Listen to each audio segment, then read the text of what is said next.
আমি নিজেকে দিয়ে সবাইকে প্রশ্ন করছি যে আমরা সত্যি সৎসঙ্গী যুবক? সৎ মানে হচ্ছে, সৎ হচ্ছে অস ধাতু থেকে, অস যুক্ত সত্যি সৎ। এর মানে হচ্ছে জীবনের অনুশাসনকারী। এবার জীবনের অনুশাসনকারী কি?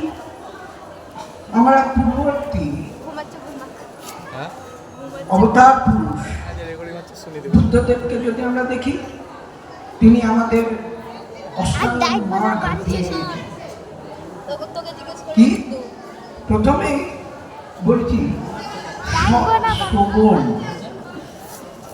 ভালো কথা শুনতে হবে, সৎ দৃষ্টি, ভালো জিনিস দেখতে হবে, সৎ বুদ্ধি বা চিন্তা, সৎ কর্ম। তা আমরা যারা যুবক, তা আমাদের মধ্যে কি সব সৎ কর্ম, সৎ চিন্তা, সৎ বুদ্ধি আছে? আমরা এই প্রশ্নটা যদি কেন করছি, ঠাকুর বলেছেন যে তোমাকে দেখে চিনতে পারবে তুমি একজন সৎসঙ্গী।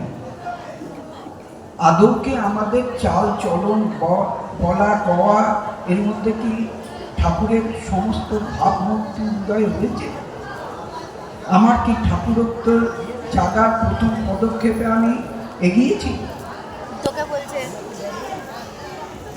এইবার এই যে আমি যে করতে পারিনি বা করতে চলেছি বা করব, বা আমি এক ধাপ এগোচ্ছি,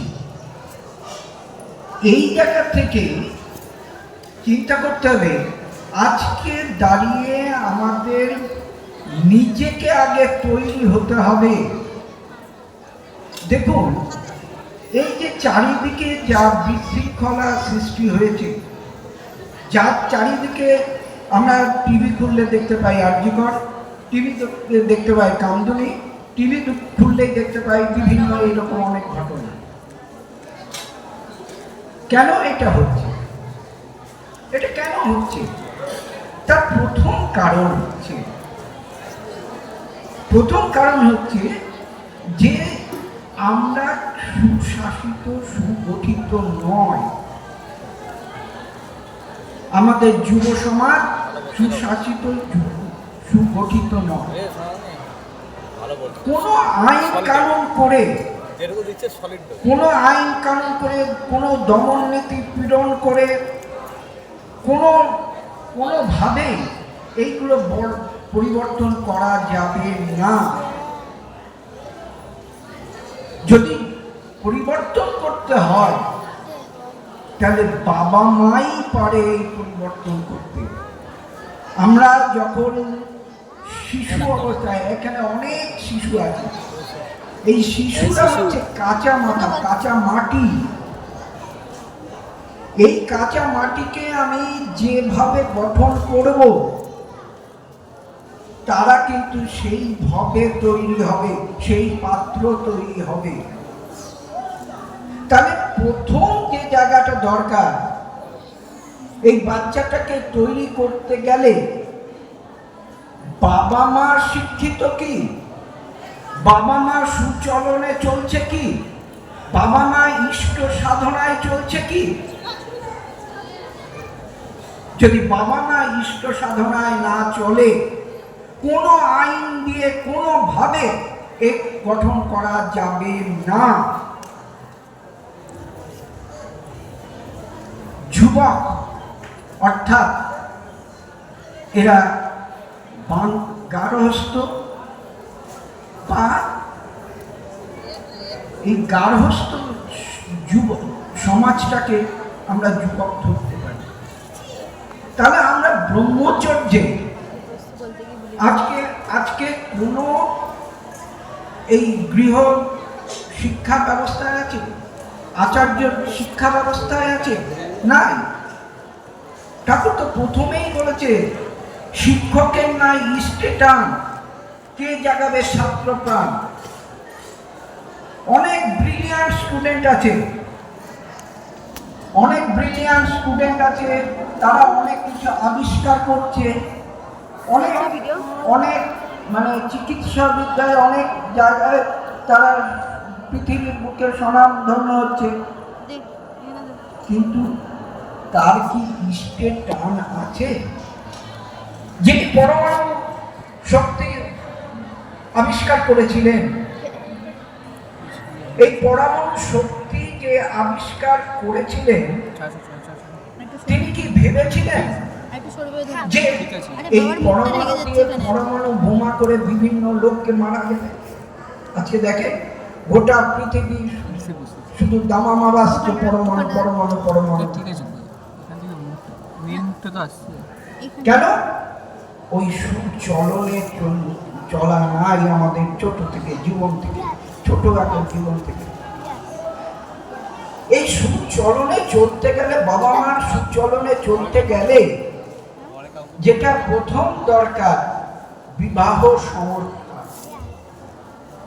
বর্ণাশ্রম প্রথা। ঠাকুর তো বলেছেন, আমরা রেগুলার বলি, পাশ্চাত্য নিয়ন্ত্রণে বর্ণাশ্রম সনাতন।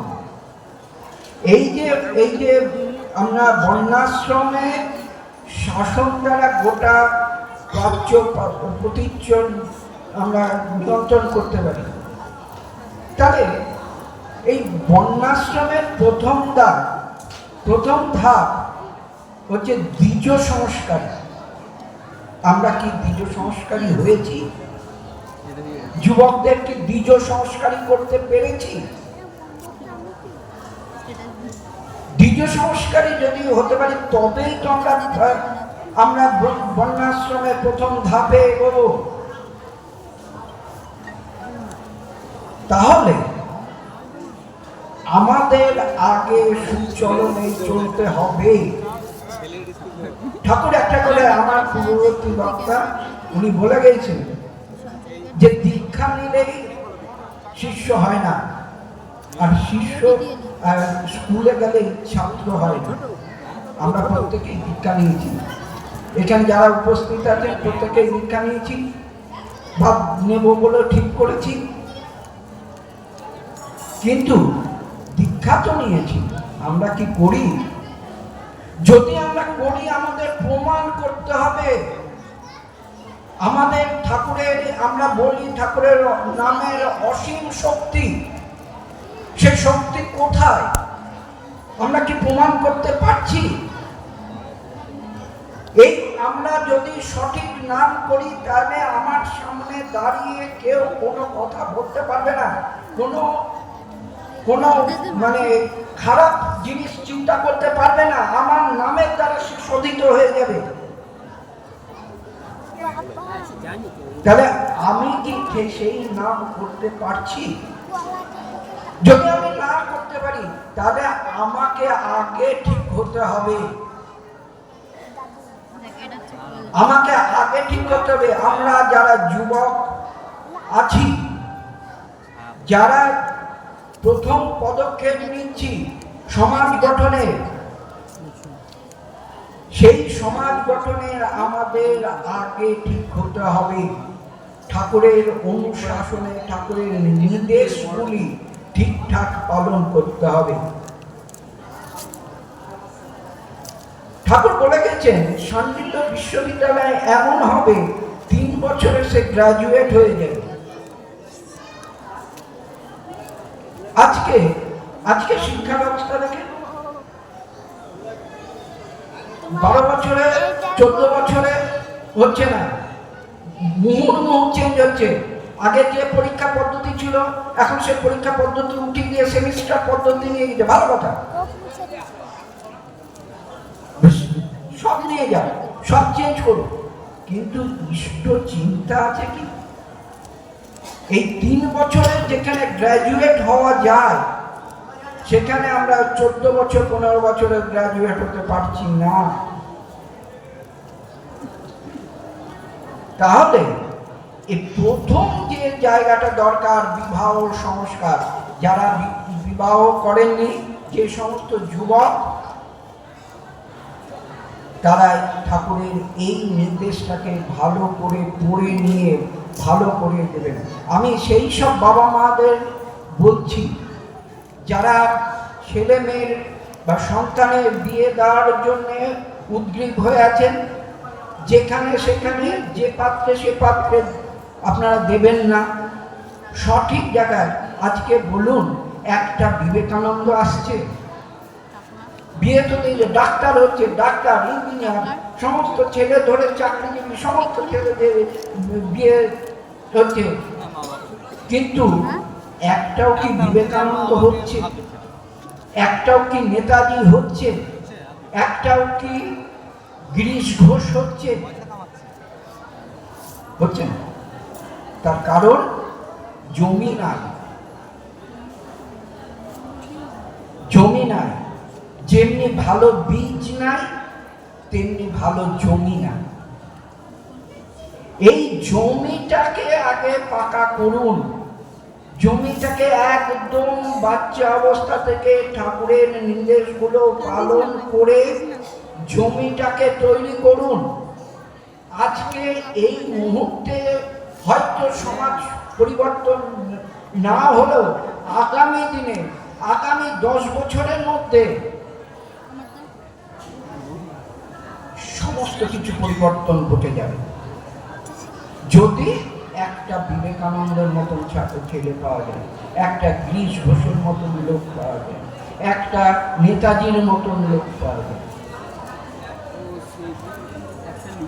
এই যে এই শিক্ষা, এই সংস্কৃতি, এই কৃষ্টি, এগুলো কিন্তু খুবই দরকার। এরপরে আমাদেরকে আরো কিছু ঠাকুরের বলে যাওয়া আছে। বঙ্গমাগধ পরিকল্পনা, আচ্ছা, আমাদের এখানে এখন তপবন বিদ্যালয়টাকে আবার উজ্জীবিত করার জন্য চেষ্টা করা হচ্ছে। পরিকল্পনা আমাদের প্রত্যেকটা অঞ্চলে, প্রত্যেকটা ইয়েতেই হয়তো কোনো না কোনো মন্দির আছে বা কোনো না কোনো ভিত্তিক দেবতা আছেন, যাদের বাড়িতে বা ইয়েতে অনুষ্ঠান হচ্ছে। কিন্তু পরিকল্পনা একটা দিক আমরা রূপায়িত করতে যে সেই অঞ্চলে, সেই অঞ্চলের সৎসঙ্গীবৃন্দ বা সাধারণ নাগরিক যারা সৎসঙ্গী হয়নি, দীক্ষা নেয়নি, ভুল কথা, সৎসঙ্গী না, যারা দীক্ষা নেয়নি, এরকম লোক যারা আছেন, তাদেরকে চিকিৎসার মাধ্যমে আমরা নিয়ে আসতে পেরেছি, তাদেরকে আর্থিক উন্নতির পথ দেখাতে পেরেছি, তাদেরকে শিক্ষার নতুন জোয়ারে নিয়ে আসতে পেরেছি। অনেক এইগুলো আমরা যদি আগে সঠিকভাবে আমরা করতে পারি, তাহলে আমরা নতুন জীবন তৈরি পাবো। এইটাই আমাদের কর্তব্য, এইটাই যুবকদের দায়িত্ব, যে তোমরা নতুনভাবে, নতুন চিন্তাধারা নিয়ে ঠাকুরের নির্দেশগুলো পালন করে তোমরা নতুন সমাজ তৈরি করো, একেবারে নতুন দিগন্ত খুলে দাও। জয় গুরু।